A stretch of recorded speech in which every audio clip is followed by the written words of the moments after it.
Seja bem-vindo ao RTV Notícias. António Costa já tinha todo o elenco preparado.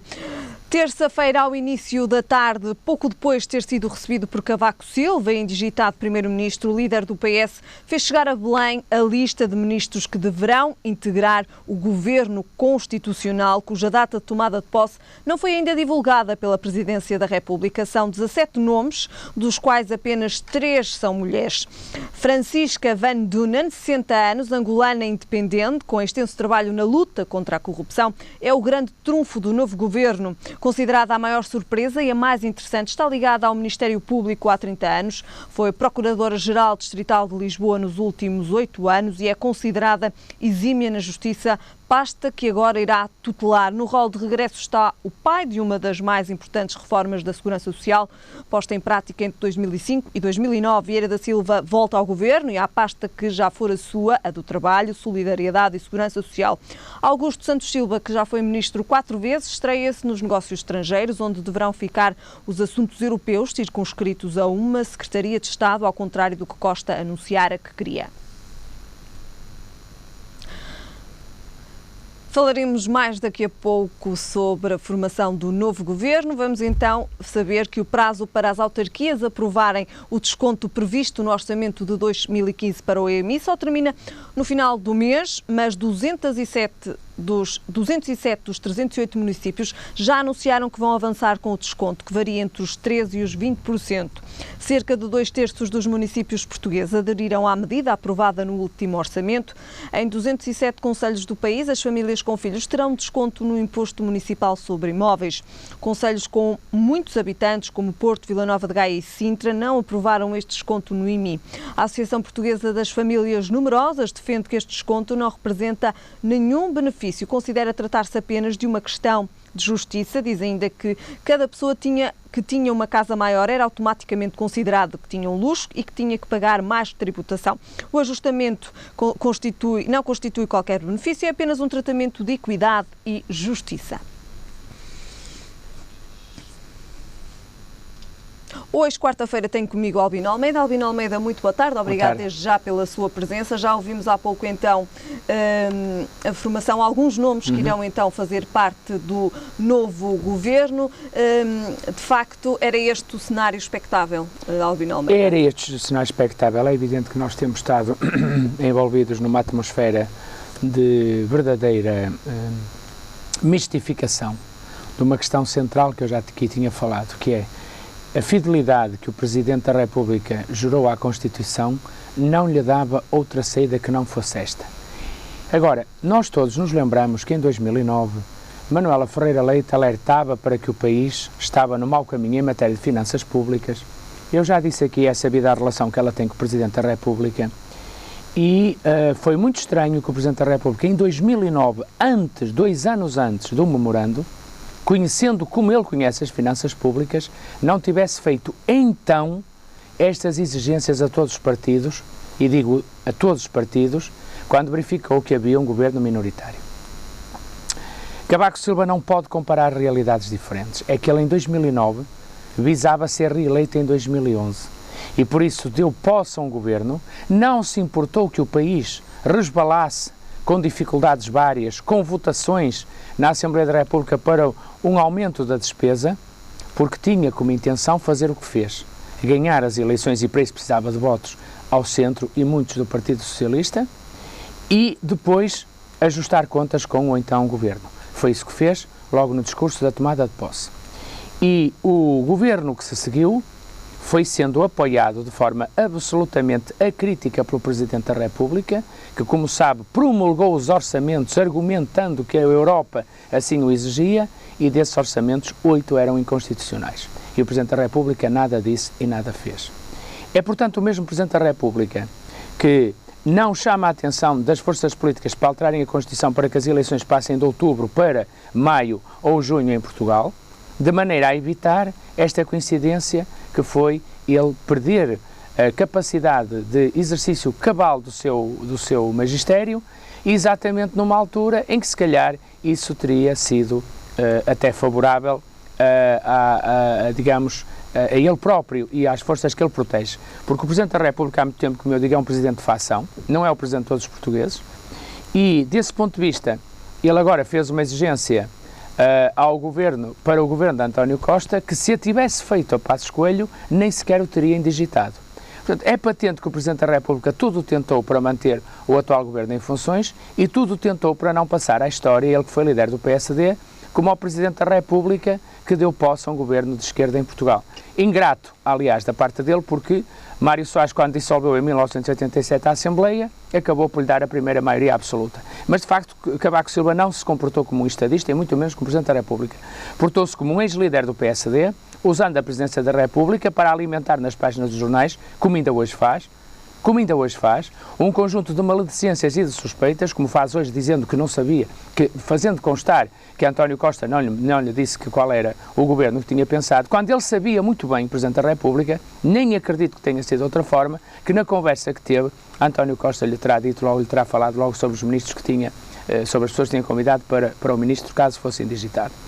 E desse ponto de vista, dizer, portanto, que é o mesmo professor Cavaco Silva que faz ouvidos de mercador à Europa, que nos pede há muitos meses, aí já diz que estamos em atraso, um guião do próximo orçamento para poderem fazer uma primeira análise. Portanto, é este professor Cavaco Silva que não se importou mais uma vez, também em 2009 agora, pôr o país 51 dias à espera de uma decisão que tem só a ver com uma coisa, uma visão estritamente partidária, com a utilização do cargo que ocupa para impedir, para criar problemas ao normal funcionamento das instituições. Eu, há dias, dizia que o Presidente da República irá ter o comportamento de sempre. E, por isso, eu antevejo, espero que haja bom senso, mas eu antevejo que ele tudo fará, enquanto estiver no lugar em que está, para criar problemas ao Governo, para o qual indicou, veja bem, o requinte, indicou, coisa que não existe na Constituição, é indigitar e não indicar, para o qual indicou António Costa. Portanto, é um Presidente da República que sai pela porta pequenina da história e eu quero aqui dizer com toda a sinceridade que, malgrado as falinhas mansas e ardilosas, Marcelo Rebelo de Sousa é farinha do mesmo saco.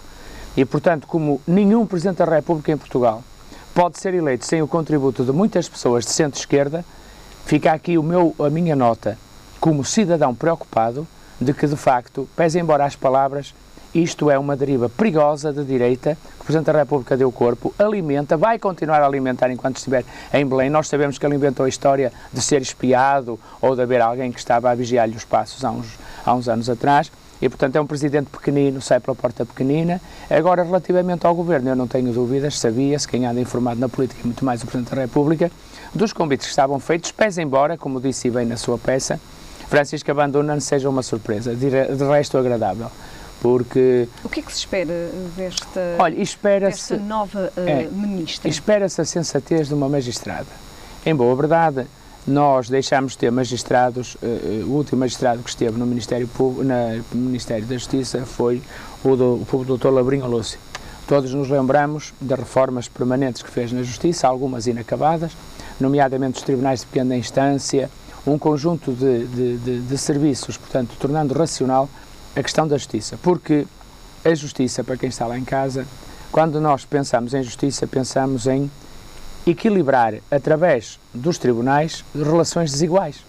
A ver? Por exemplo, para toda a gente lá em casa perceber, Labrinho Lúcio pensou uma reforma da justiça dizendo assim: uma empresa não quer justiça, quer uma fatura recebida e quer ter uma decisão rápida do tribunal para perceber se recebe e se contabiliza de uma maneira, se vai receber em prestações e contabiliza de outra, se não vai receber e contabiliza criando uma provisão. Esta é a justiça que as empresas precisam. Não pode estar entregue à mesma estrutura de justiça onde a Helena ou eu vamos recorrer por uma relação de desigualdade. Por exemplo, fomos atropelados numa passadeira, ficamos prejudicados, está a ver? A nossa relação é desigualdade, é a companhia de seguros do outro lado, somos nós enquanto cidadãos, é que é o tribunal que faz justiça. Ora, esta justiça implica muito mais trabalho que a outra. Quando se juntam na mesma circunstância, nós temos atrasos brutais na justiça de coisas que eram simples de resolver. E por isso eu espero que esta reforma seja aprofundada, uma reforma que criou os tribunais de pequena instância, possamos ter cada vez mais uma justiça especializada para as questões do dia-a-dia e célere. E é isso que eu acho que a ministra Francisca Banduna já deu provas de fazer na Procuradoria-Geral de Lisboa, que eu espero que possa agora motivar e incentivar a partir do Ministério da Justiça. E também pesa a minha declaração de interesse por ser seu amigo pessoal, inteligente escolha de João Soares para o Ministério da Cultura. Falamos também aqui do regresso de Vieira da Silva. Bom, Vieira da Silva era conhecido pela Europa, durante muito tempo foi conhecido pela Europa como alguém que fez uma reforma da Segurança Social, que criou o fator de sustentabilidade da Segurança Social, garantindo assim que o sistema não entraria em ruptura para além daquilo que é a natalidade e as próprias características de envelhecimento da população. Estou convencido que Vieira da Silva revisitará essa reforma, estou convencido que ele irá criar condições para termos em Portugal um sistema misto, que é o que acontece nos países da Europa do Norte, isto é, o Estado não garantirá, acima de um determinado valor, não garantirá pensões, mas estimulará que as pessoas façam uma conta, até pode ser na Segurança Social, uma conta individual, para o qual fazem o seu aforro, que no final da vida se juntará às prestações do regime normal a que terão direito pelos descontos pela carreira contributiva. Será esta a forma de resolver a questão da Segurança Social? Eu penso que esta foi uma das questões que nunca ficou totalmente esclarecida durante a campanha, quais é que seriam de facto então as reformas que iriam sofrer. Eu leio assim, Mário Centeno tinha uma teoria que está exposta aliás num livro publicado pela Fundação Francisco Manuel dos Santos, que explica muito bem como é que se nós criarmos um mercado de trabalho juridicamente muito rápido, ou seja, que dê respostas muito rápidas a empregados e empregadores, nós teríamos uma maior capacidade de criar empregos e quando eles acabassem não trariam tantas dificuldades às pessoas que estão empregadas e desse ponto de vista ele tinha uma solução completamente diferente. É sabido que o país discutiu mal essa questão e integrava baixas da TSU, como se recordam, integrava um contrato amigável para a relação de trabalho. Bem, é toda uma reforma muito profunda que necessária, mas que se pode chegar por fases. Neste momento a maior preocupação da Segurança Social, aliás que está a ter saldos positivos, como hoje as notícias disseram, tem que ver com garantir a não ruptura para as gerações que estão agora, na minha idade, vamos dizer assim, que estão a 15, 20 anos da reforma. E aqui é preciso perceber que com o envelhecimento da população nós corremos o risco de ter cada vez menos ativos a descontar para os que estão na reforma. E esse é o problema que é preciso resolver e, portanto, fator de sustentabilidade e a possibilidade das novas gerações criarem uma conta pessoal que vão alimentando, pode ser na própria Segurança Social, pode ser público, um fundo público, que é alimentado, porque as pessoas vão pondo de lado ao longo da vida e que no final da vida pode somar àquilo que tem. A diferença para a direita é que o programa da direita cria também parar os descontos. Isto é, a partir de não sei quantos salários mínimos nacionais, as pessoas podiam deixar de descontar para a Segurança Social. Eu acho que a diferença maior passa por aqui, ou seja, mantém-se o nível de descontos para a Segurança Social, mas imagina alguém que ganha 150 mil euros por ano, fará os descontos atinentes à Segurança Social e, naturalmente, sabendo que não vai vencer o que está a vencer agora na reforma, terá que fazer uma conta poupança, mas quem ganha 150 mil euros por ano seguramente está a ter condições de fazer uma segunda conta, a chamada mista, portanto uma reforma mista que é composta pela carreira contributiva mais um aforro que a própria pessoa faz para melhorar aquilo que vai receber depois quando se reformar. Albino Almeida, vimos há pouco também que são 17 nomes e 3 dos quais mulheres. Sim. O que é que se espera deste novo governo? Bom, vamos ver. Que ainda não tem data para a tomada de posse. Pois, isso faz parte também do tabu de Belém. Toda a gente se lembra que certamente antes. Terá que acontecer e há todas as antes do fim do ano. Há todas as. Espero bem que sim, quer dizer, porque com o governo feito e tudo mais, eu espero que seja antes do final desta semana, para falar com toda a franqueza. Antes do início também da Exatamente. campanha para... Sim, e fundamentalmente porque a Europa não perceberá porque é que não há orçamento, não é? O orçamento pressiona tudo isto, felizmente, nesta fase. E, portanto, aquilo que eu acho que o país precisa de resolver é, desde logo, aquilo pelo qual as pessoas votaram, 62% dos portugueses votaram que era uma mudança de política, a saber, aquilo que são os 3 eixos fundamentais. Já falámos de um, das pensões, portanto, ao mesmo tempo que se vai fazer reforma, vai-se repor as pensões. Em segundo lugar, a dignificação da função pública e dos salários, portanto, com a devolução dos cortes que foram feitos.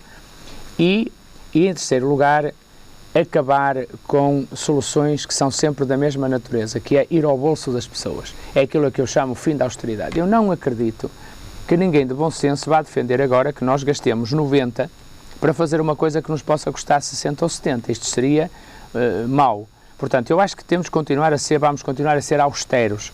Vamos escolher melhor as nossas opções. Por Até exemplo, também porque há compromissos. desde logo, por exemplo, não é compreensível que tenhamos um quadro comunitário 14-20, que já se chama vergonhosamente 2020, e que estamos no dialbar de quase de 2016 e ainda não abriu praticamente nada. Ou seja, quanto ganharão as empresas privadas quando nós pudermos? O próprio Banco de Fomento só arranca em janeiro, o famoso Banco de Fomento para ajudar as empresas.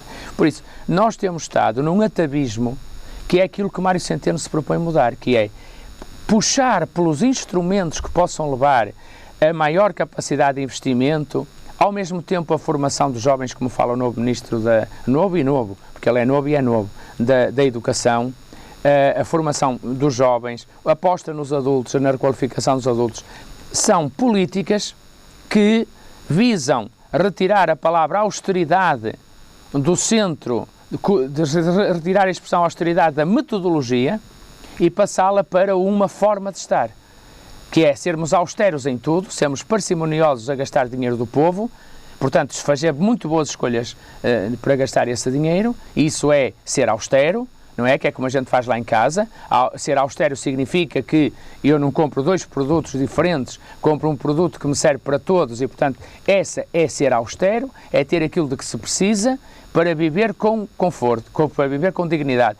É o que se vai fazer aqui e que eu espero que o Governo faça. Portanto, a austeridade passa de ser um fim para ser uma forma de estar. Teremos que ser sempre austeros na escolha dos verbas da despesa pública, mas ao mesmo tempo criar as condições para que a receita pública aumente, aumentando o investimento que gera trabalho. Repare, nós em Gaia demos uma data de incentivos, prescindindo de impostos municipais, às empresas de Gaia, Valadares, a fábrica de Valadares e outras. O que é que isto traz?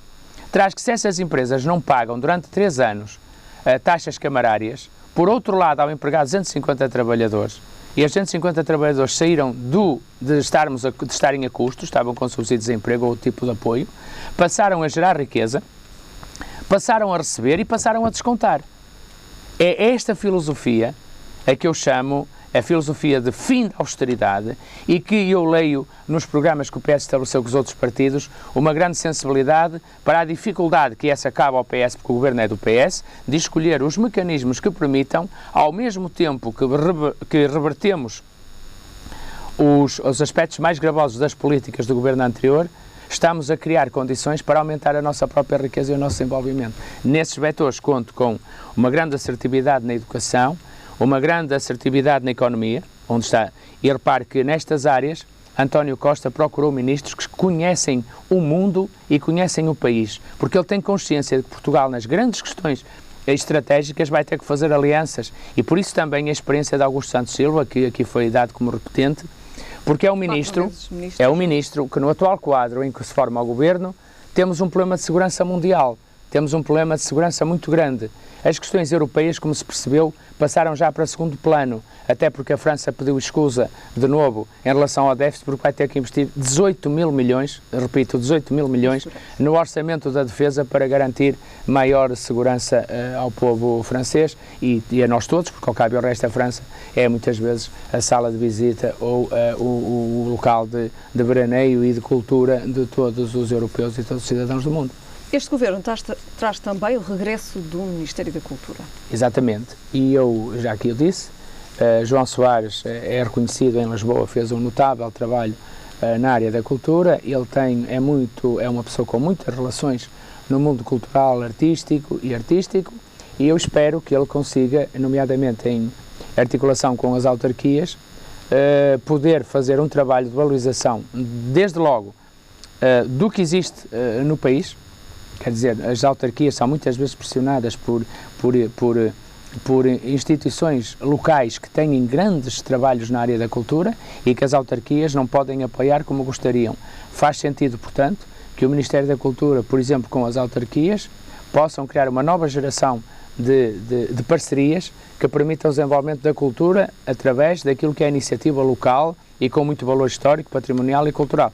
E depois, a capacidade de criar grandes eventos culturais no país, dando vida a todos os equipamentos, e são muitos, que temos no país e que podem fazer podem projetar a imagem do país, da nossa música, dos nossos artistas e das nossas letras. E também tirar proveito do turismo. E fundamentalmente porque há muito turismo, exatamente, relacionado com o turismo religioso, cultural, etnográfico, gastronómico, tudo isso, aliás, cluster que estamos a desenvolver aqui na frente litoral, tudo isso pode ter uma forte ajuda do Ministério da Cultura. Ajuda até muitas vezes no sentido de organizar, planear a própria difusão do que nós temos disponível para quem nos quiser visitar.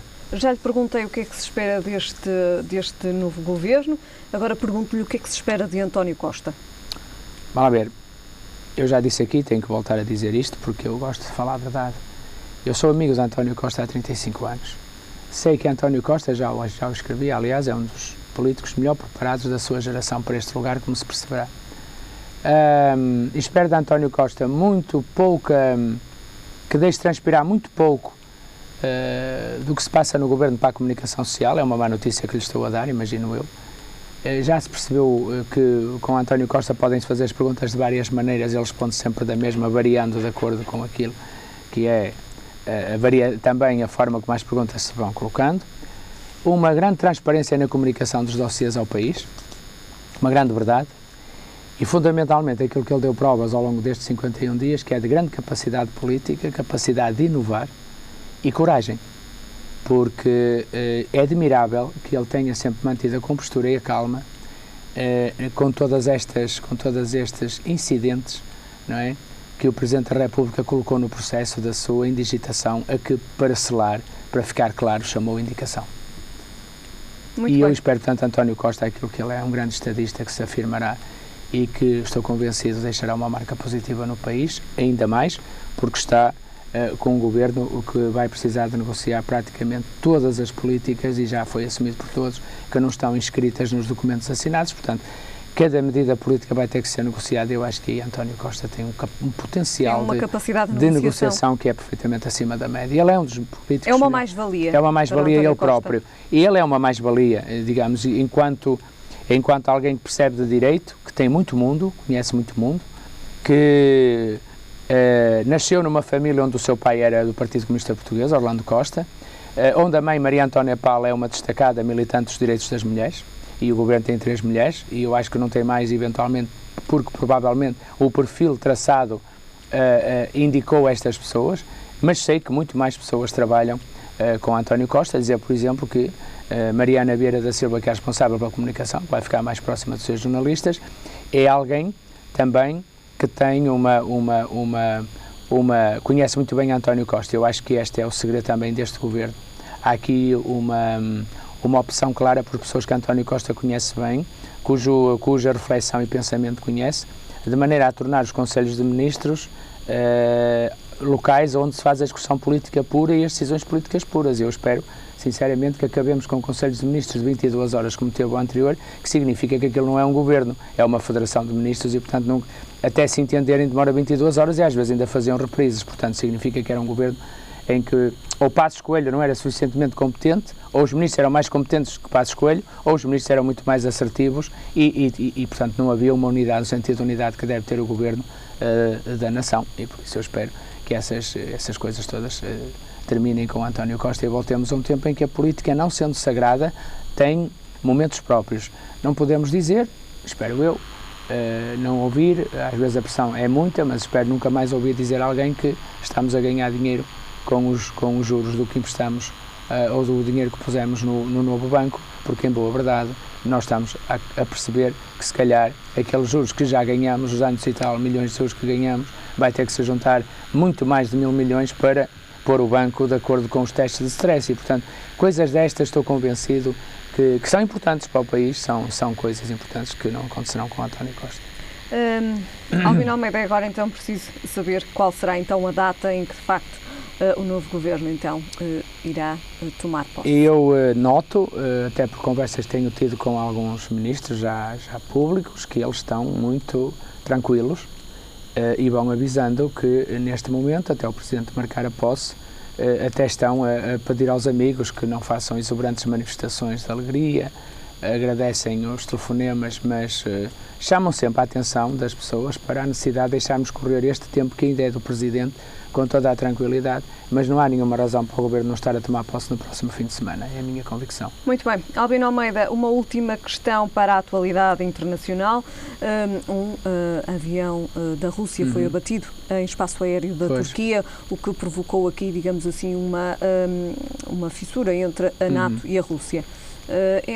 Digamos assim, é histórico este acontecimento. Isto é bastante o jogo do gato e do rato, repare. A Alemanha andou às voltas com a Turquia para admitir na União Europeia. Que não, que sim, que não e agora sim. Ou com vontade que sim. Por outro lado, a Rússia sempre teve uma posição clara naquele conflito, que era defender o presidente sírio. De repente, com o que aconteceu em Paris, ficámos todos com a sensação de que Estados Unidos, ou seja, NATO mais Rússia, convergiam para o ataque ao Daesh e ao Estado Islâmico. Mas é sabido que a Rússia nunca prescinde dos seus objetivos, e a Rússia tinha um compromisso com Assad. E, portanto, ao mesmo tempo que bombardeava o Estado Islâmico e o Daesh, aproveitava para mandar para aniquilar algumas bases de apoio da guerrilha, da oposição a Assad.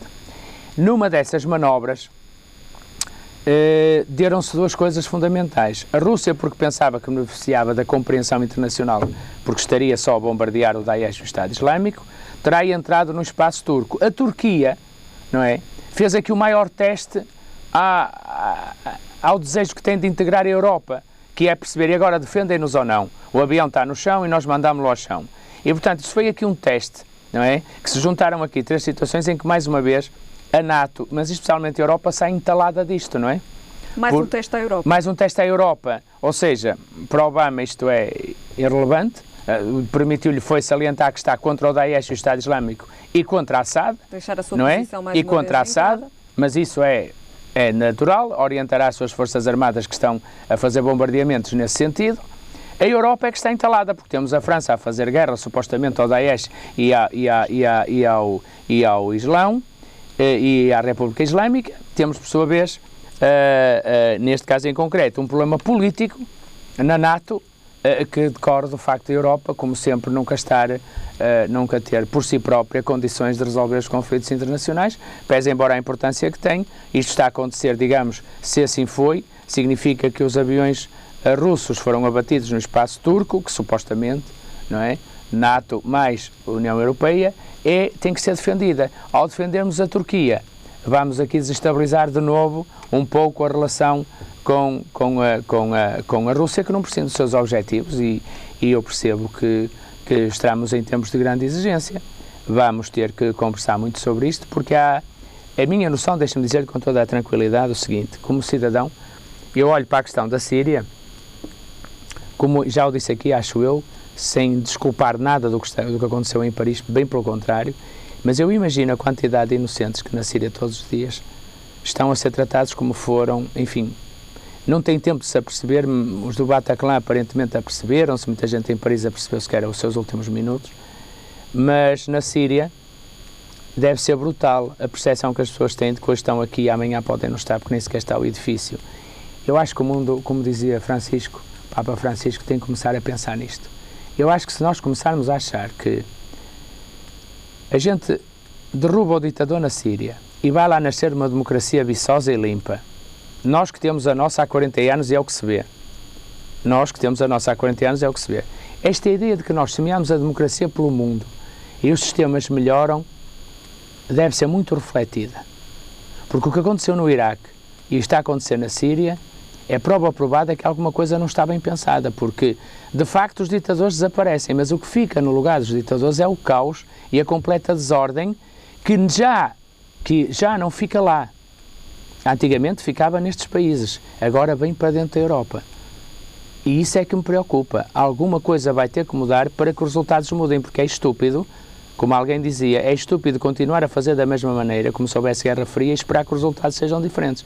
Eu acho isso bastante estúpido e espero, portanto, que não tenho o dom da percepção maior que todas as outras pessoas que estão nestas áreas da política, mas quer-me parecer que aqui é uma dose de estupidez que me começa a deixar preocupado, não é? Muito bem, Albino Almeida, certamente este será também um dos temas que iremos tratar na próxima semana. Com certeza, com todo o gosto. Semana. Muito obrigado, muito obrigado. Ficamos agora com a previsão do estado do tempo para amanhã.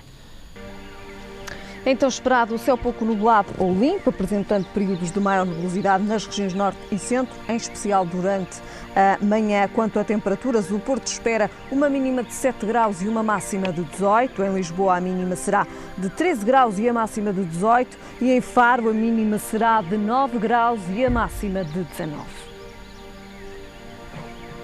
É tudo por agora, já sabe, a informação está de regresso mais logo. Até lá, fique bem.